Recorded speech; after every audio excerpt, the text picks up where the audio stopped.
Bismillahirrahmanirrahim. Assalamualaikum dan salam sejahtera.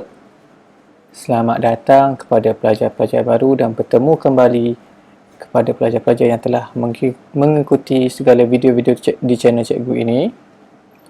Pada hari ini kita akan belajar tajuk tingkatan 5 matematik tambahan bab yang keempat, iaitu berkenaan dengan vektor.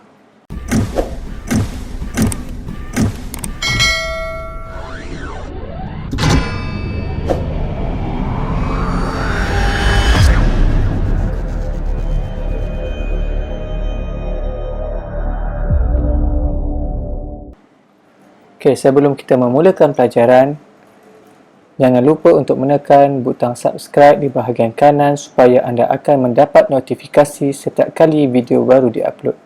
Okey, ia adalah percuma sahaja, dan kongsikan video ini sekiranya ia bermanfaat kepada semua.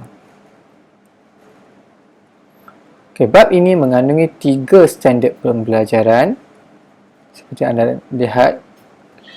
Okey, sebelum itu ingin cikgu terangkan bahawa walaupun slide ini disediakan dalam bahasa Inggeris, tetapi setiap penerangan adalah di dalam bahasa Melayu dan mungkin dicampur sedikit dengan bahasa Inggeris.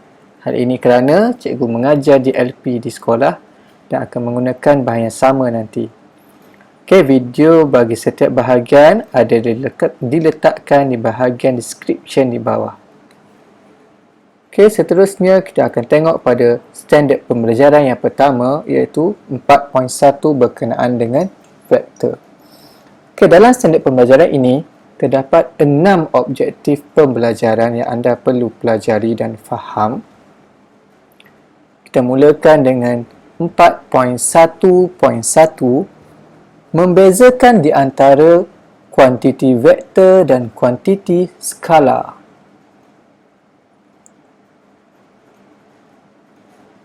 Kita lihat apakah yang dimaksudkan dengan vektor dan skala.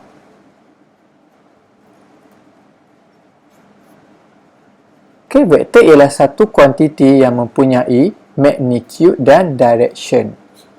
Okey, magnitude ni merupakan satu ukuran jarak dan direction ni adalah arahnya. Skala adalah satu kuantiti yang hanya mempunyai magnitude sahaja. Okey, contoh vektor 20 Newton ke atas. So, di sini kita akan tengok bahawa 20 Newton tu merujuk kepada magnitude-nya. Ke atas adalah arah. Yang kedua, 7 meter magnitude, ke kiri arah juga. Okey, contoh skala pula adalah 50 minit. Ataupun yang kedua, 40 meter. So, yang ini hanya mempunyai magnitude sahaja. Okey, seterusnya 4.1.2, melukis dan melabel tembaran garis berarah untuk mewakili sesuatu vektor. Okey, kita akan tengok pertama, tata tanda vektor. Sesuatu vektor boleh diwakilkan dengan satu tembaran garis dengan mempunyai arah. Okey, dengan mempunyai anak panah. Okey, kalau anda perhatikan dekat gambar rajah ni, okey, ini cara penulisan vektor. Okey, dia mempunyai anak panah. A, B merujuk kepada vektornya. So, cara penulisan dia adalah AB. Okey, mempunyai arah macam ni. Okey, dia ada 4 bentuk penulisan. Okey, yang satu macam ni. Kita akan tengok yang lain-lain lagi lepas ini. Okey, vektor AB ditulis dalam bentuk seperti yang dilihat di dalam gambar rajah sekarang. Okey. Okey, seterusnya kesamaan bagi dua vektor. Kalau jika anda perhatikan dekat sini, vektor yang pertama kita sebutnya adalah vektor AB. Tetapi garis yang kedua, kalau anda perhatikan, anak panah adalah arah yang bertentangan. Bermaksud vektor ini adalah negatif. So, kita boleh nyatakan bahawa negatif vektor AB sama dengan vektor BA. Okey, negatif vektor bagi AB mempunyai magnitude yang sama tetapi arah yang berbeza. So, untuk memudahkan anda faham, Apabila dia mempunyai magnitude yang sama tapi arah yang berbeza, hanya letak negatif di hadapan. Manakala vektor sifar pula adalah vektor dengan magnitude sifar. Seterusnya, 4.1.3 menentukan magnitude dan arah vektor yang diwakili oleh tembereng garis berarah.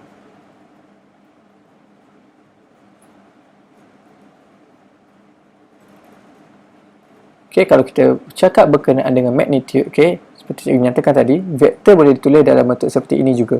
Okey, A yang ada tanda kat bawah. Dalam bentuk penulisan, kita boleh buat A dibolkan. Ataupun satu lagi, AB yang dibolkan.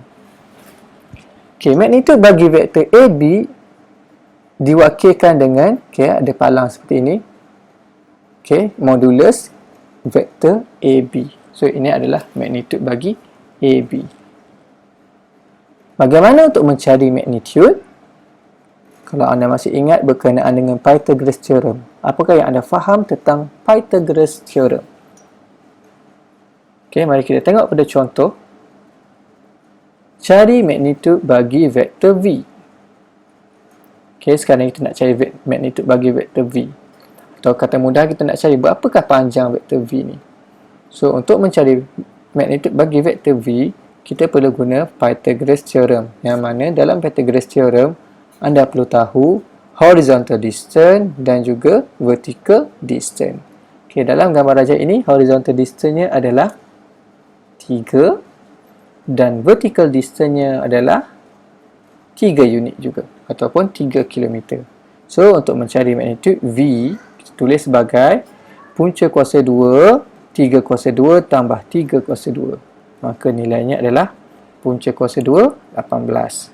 Kita boleh ubah dalam bentuk punca kuasa 2, 9 darab 2. Seterusnya, punca kuasa 2, 9 adalah 3. Dan punca kuasa 2, 2. Okey, kekal sama. Okey, boleh faham?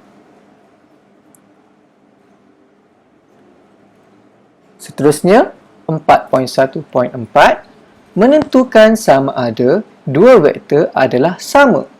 Okey, macam mana kita nak tentukan dua vektor tersebut adalah sama?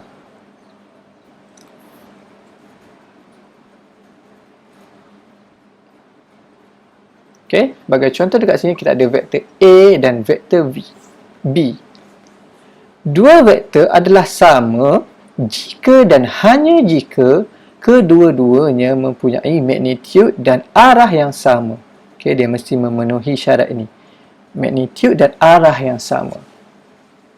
Okey, vektor A sama dengan, jika vektor A sama dengan vektor B, maka magnitude-nya pun adalah sama. Ataupun kita boleh kata kedua-dua vektor ini adalah selari. Seterusnya, mari kita lihat kepada contoh. Okey, diberi satu paralelogram OPQR. Okey, jika anda perhatikan, apabila kita sebut berkenaan dengan paralelogram, bermaksud dia mempunyai dua pasang sisi yang selari. OP dan RQ adalah selari. Okey, kita boleh nyatakan vektor OP adalah sama dengan vektor RQ kerana dia mempunyai magnitude dan arah yang sama. Seperti juga sama untuk PQ dan OR mempunyai magnitude dan arah yang sama. Maka kita katakan sini vektor PQ adalah sama dengan vektor OR. Okey, oleh kerana kedua-duanya mempunyai magnitude dan arah yang sama, maka kesemua vektor ini adalah selari. Okey, dia ada dua pasang vektor yang selari. OP selari dengan RQ, PQ selari dengan OR. Okey, itu yang dimaksudkan dengan vektor yang sama. Okey, tengok pada contoh yang seterusnya. Pertama, cari magnitude bagi setiap yang berikut. Dan yang kedua, lukis vektor negatif. So, jika anda perhatikan vektor A ini, yang pertama, untuk mencari magnitude, kena tahu dulu horizontal distance. Horizontal distance dia sini adalah 2. Vertical distance nya pula, ni gambar ni kurang tepat sikit. Vertical distance dia adalah 3.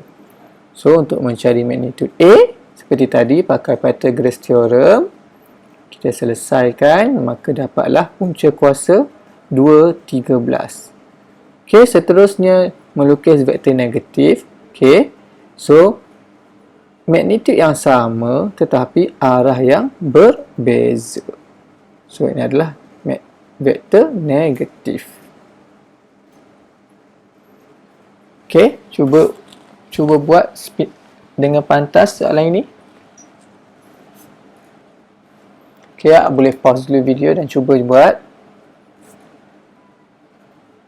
Kita tengok jawapan yang pertama. Magnitude C adalah horizontal distance dia 3, vertical pun 3. Maka jawapannya akan jadi 3 punca kuasa 2. Vektor negatif, arah yang bertentangan. Cuba soalan yang kedua. Pause dulu video dan cuba.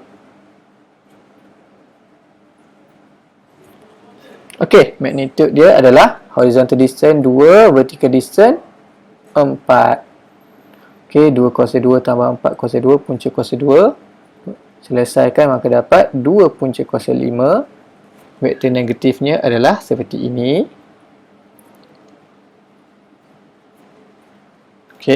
Yang ketiga. Kalau anda perhatikan dekat sini, vektor B ni hanya satu garis menegak saja. Maksudnya horizontal distance dia kosong. Vertical distance dia adalah 4. So jawapannya adalah 4. Manakala vektor negatif hanya lukis arah yang bertentangan. So bahagian pertama. Ini adalah bahagian pertama dalam video. So cikgu nak awak cuba jawab soalan yang cikgu lampirkan pada description, dan juga boleh cuba jawab soalan di dalam buku teks. Kita akan bertemu pula pada bahagian yang kedua.